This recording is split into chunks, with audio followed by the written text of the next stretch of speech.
രണ്ടാം Vatican council വളരെ വ്യക്തമായിട്ട് പഠിപ്പിക്കുന്നുണ്ട്. കത്തോലിക്ക സഭ എന്ന് പറഞ്ഞാൽ സഭകളുടെ കൂട്ടായ്മയാണ്. നമുക്കറിയാം 24 വ്യക്തിഗത സഭകൾ ചേർന്നതാണ് കത്തോലിക്ക സഭ. നമ്മുടെ ഭാരതത്തിൽ ലത്തീൻ സഭയുണ്ട്, സീറോ മലബാർ സഭയുണ്ട്, സീറോ മലങ്കര സഭയുണ്ട്. ആഗോളതലത്തിൽ 24 വ്യക്തിഗത സഭകളുണ്ട്.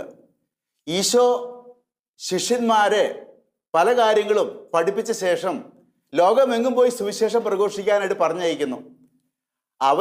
ഓരോ ശിഷ്യന്മാർ ലോകത്തിൻ്റെ ഓരോ സ്ഥലങ്ങളിലേക്ക് ചെന്ന് അവിടുത്തെ ആളുകളുടെ സാംസ്കാരിക പശ്ചാത്തലത്തിലേക്ക് യേശുവിൻ്റെ പഠനങ്ങൾ പങ്കുവെച്ചു കൊടുക്കുന്നു. അപ്പോൾ ഓരോ ശിഷ്യൻ്റെ ക്രിസ്തു അനുഭവവും ഓരോ സ്ഥലത്തെ സാംസ്കാരിക പശ്ചാത്തലവും ഉൾച്ചേർന്നാണ് ഒരു വ്യക്തിഗത ക്രൈസ്തവ സമൂഹം രൂപം കൊള്ളുക.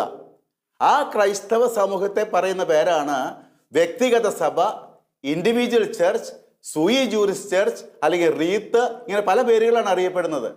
ഇനി ഓരോ വ്യക്തിഗത സഭകളുടെയും ഭരണം അതാത് വ്യക്തിഗത സഭകളുടെ മെത്രാന്മാരുടെ സിനഡാണ് നിർവഹിക്കുക.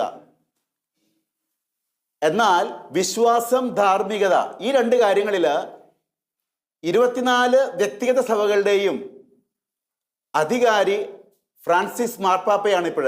മാർപ്പാപ്പയാണ്. ഫ്രാൻസിസ് മാർപ്പാപ്പ ലത്തീൻ സഭയുടെ തലവനാണ്. അതോടൊപ്പം തന്നെ 24 വ്യക്തിഗത സഭകളുടെയും അധികാരി കൂടിയാണ്.